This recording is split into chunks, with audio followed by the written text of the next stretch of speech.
முதல்ல மந்திரங்களும் சாஸ்திரங்களும் இறைவனை அடைவதற்கு என்று யார் சொன்னார்கள்? இறைவனை அடைவதற்கு மந்திரங்களும் சாஸ்திரங்களும் தேவையே இல்லையே. ஆனால் இறைவனை அடைய வேண்டும் என்று சொன்னால் அதற்கு உண்மையான பக்தி என்பது மட்டும்தான் வேண்டும்.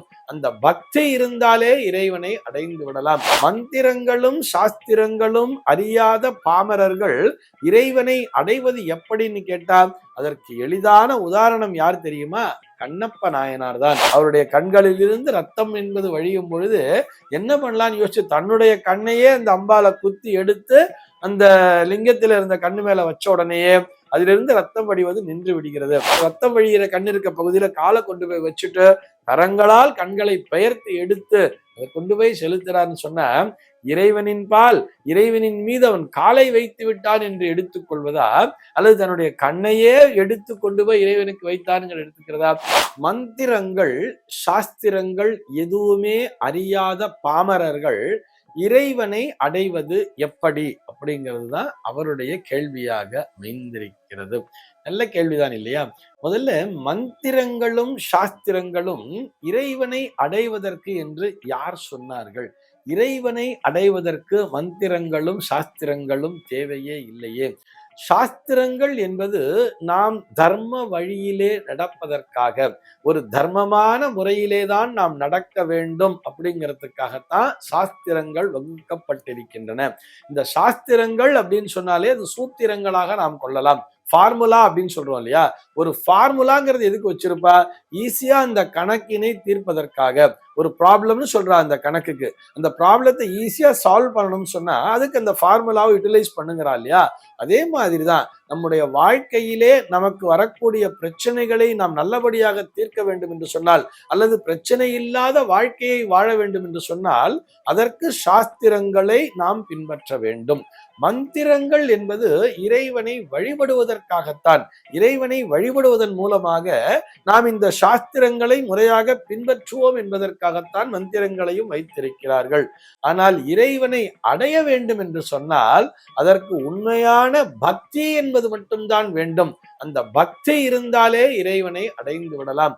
மந்திரங்களும் சாஸ்திரங்களும் அறியாத பாமரர்கள் இறைவனை அடைவது எப்படின்னு கேட்டால் அதற்கு எளிதான உதாரணம் யார் தெரியுமா? கண்ணப்ப நாயனார் தான். கண்ணப்ப நாயனார் என்பவர் அவர் நாயன்மார்களிலே ஒருவர். அதுவும் இருக்கின்ற நாயன்மார்களிலே மிகவும் உசத்தியாக பார்க்கக்கூடியவர் தான் இந்த கண்ணப்ப நாயனார். நாயன்மார்களிலே மிக முதன்மையானவன் கூட சொல்லலாம். அவர் ஒருபடி மேலேயே சொல்லிடலாம். முழுக்க முழுக்க மிகவும் உயர்ந்த நிலையை அவருக்கு கொடுத்திருக்கிறார்கள். எப்படி அவர் அந்த நிலையை அடைந்தார்? நாயன்மார்களே ஒருவராக, அதுவும் மிகச்சிறந்த நாயன்மாராக ஒரு நிலையை அவர் அடைந்திருக்கிறார் சொன்னா அவருக்கு மந்திரங்கள் தெரியுமா அல்லது சாஸ்திரங்கள் தான் தெரியுமா? கண்ணப்ப நாயனார் என்பவர் ஒரு வேடன் தானே, எதுவுமே அறியாத ஒரு பாமரன் தானே. அந்த பாமரன் அந்த இறைவனின் பால் கொண்டிருந்த பக்தியின் மூலமாகத்தானே அடைந்தார் அந்த நிலையை. எப்படி? ஒரு சிவலிங்கத்துக்கு டெய்லி போய் அபிஷேகம் பண்றார். எப்படி அபிஷேகம் பண்றார்? எடுத்துட்டு போய் பாத்திரம் இல்லைன்னு சொன்னா கூட தன்னுடைய வாயிலேயே நீரை சுமந்து செல்கிறாராம். வாயிலே நீரை சுமந்து போய் அந்த வாயிலிருந்து நீரை அந்த இறைவனின் மீது கொப்புளிக்கிறான். ஆனா அவருக்கு தெரியாது இல்லையா? சாஸ்திரமும் தெரியாது, தர்மமும் தெரியாது, மந்திரமும் தெரியாது, எதுவுமே தெரியாது. ஆனால் என்ன? இறைவனுக்கு நான் நீரினை அபிஷேகம் செய்ய வேண்டும்ங்கிற அந்த ஒரு எண்ணம் மட்டும்தான் இருந்தது. அப்ப என்ன பண்ணா? வாயிலேயே தண்ணி எடுத்துட்டு போறா, சுவாமி மேல கொண்டு போய் கொப்பளிக்கிறா. எச்சில் அவனுக்கு தெரியல.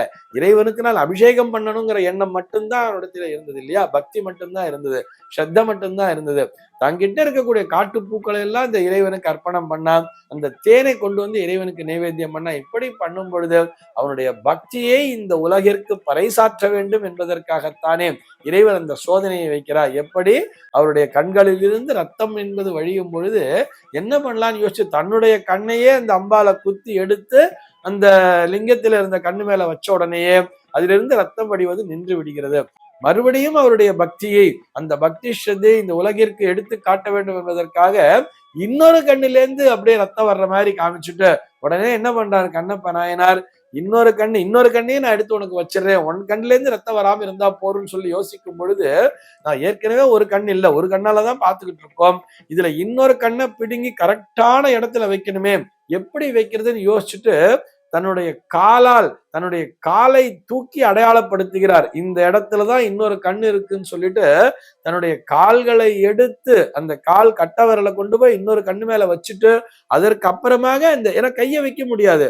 ஒரு கையால அந்த அம்பை வச்சு கண்ணை குத்தணும், இன்னொரு கையால கண்ணை எடுக்கணும், அப்படித்தானே கொண்டு வந்து பொருத்த முடியுங்கிறதுனால தன்னுடைய கால்களால் அந்த லிங்கத்தினுடைய மேலே அந்த கரெக்டா ஐடென்டிஃபை பண்றதுக்காக அந்த கண் இருக்கிற பகுதியில ரத்தம் வழியிற கண் இருக்க பகுதியில காலை கொண்டு போய் வச்சுட்டு கரங்களால் கண்களை பெயர்த்து எடுத்து அதை கொண்டு போய் செலுத்துறான்னு சொன்னா இறைவனின் பால் இறைவனின் மீது அவன் காலை வைத்து விட்டான் என்று எடுத்துக் கொள்வதா அல்லது தன்னுடைய கண்ணையே எடுத்து கொண்டு போய் இறைவனுக்கு வைத்தான் என்று எடுத்துக்கிறதா?